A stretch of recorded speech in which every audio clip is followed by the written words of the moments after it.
What's up, everyone? Time for another edition of Modern Catch Up, where I review a film I'm getting to late. And today's film is Train Dreams, directed by Clint Bentley, based off a 2011 novella of the same name. It tells a lifelong story of Robert Grainer, who never knew his parents as he was orphaned. He dropped out of school at a very young age and really has no direction in life until he meets the love of his life. He becomes a railroad laborer, and even though Robert still feels he has no connection to the world as a whole, we follow him while he attempts to find his purpose. We have a very meditative and drifting type of story here. The picture takes place mostly from the time of World War I until the mid 1960s, and it shows many of the significant events during that time from the perspective of a loner who is just observing everything that is around him. Joel Edgerton plays Robert, and he gives a performance that is honestly next level. But he does it with such minimal dialogue. Most of the amazing acting is done through his eyes, his posture, and the way he just observes the world. This is a very quiet movie with not much in the way of loud distractions. It wants to make you one with its world, time frame, and put you fully inside the head of this loner. His wife is played by Felicity Jones, and they have a sweet and understated chemistry with each other. I don't know if it's because of the way they were photographed or something, but Jones looks like she is 20 the whole movie, whereas Edgerton looks like he is in his mid-40s for most of the runtime until later when they age him up with gray hair and makeup to make him look more elderly. It's not a knock against the film, just a weird contrast that I couldn't shake out of my mind while I was watching it. There is a narrator that is always hovering over the story, and he is voiced by Patton, and his voice is perfect for the work. As the film progresses, he is telling us things that are happening and what the mindset of Robert is, which is helpful because there are many sections, especially in the second half of the movie, where he is alone for long stretches. It helps to get us fully into the headspace of where Robert is at during any given moment. It's almost like he plays the voice in our main character's head and doubles as exposition. I felt like I was watching a beautiful story told to me through Patton's words. The cinematography is really wonderfully done. It is shot in a very unique 3:2 aspect ratio, and since the picture takes place mostly in forest areas as well as around 100 years ago, it helps to add to the authentic quality that Clint Bentley seems to be going for. My favorite shot in the film happens later when Robert is standing with someone in an observation tower where they are overlooking the entire forest area they both live at. And the sun is set perfectly, and it adds to that meditative and dreamlike quality that covers the whole picture. My favorite characters are the ones played by William H. Macy and a Native American who runs a store in the town area.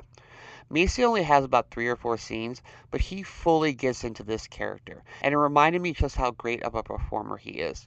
He plays this grizzled old guy who keeps talking about how different things were back in his day. At first he comes off a little bumbling and buffoonish, but once he gives a speech to our main character about the beauty of everything, I understood that he is vital to the self-actualization Robert has at the end of the picture. He may not be in the film that much, but he is the spine of the story for me. The whole time I was watching Train Dreams, I felt like I was watching a combination of two other meditative films that show events that happen in the world through oblivious eyes. And those are Forrest Gump and especially A River Runs Through It. In fact, I would say it feels like this film takes place in the same world as A River Runs Through It, just in Washington, whereas that picture takes place in Montana. One is about fly fishing, the other is about forest life.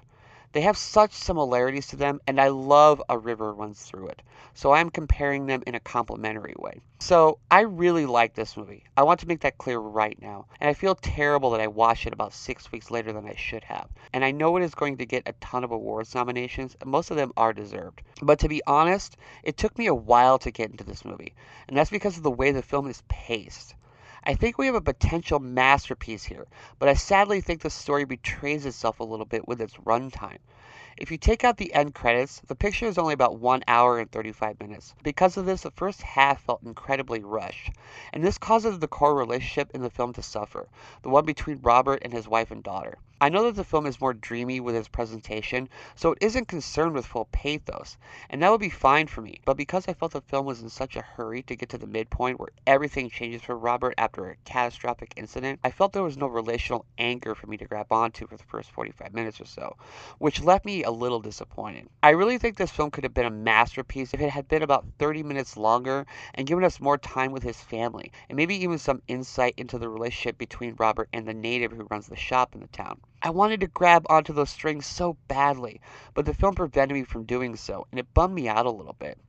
But I do want to say that I think the film saves itself in the second half once there's a huge shift in Robert's life, and the themes of the film start to come into full focus. Once I began understanding that the story is attempting to just have us vibe with it, and that we are all beautiful in our own ways, no matter how scarred we are emotionally, then I was fully absorbed in the picture.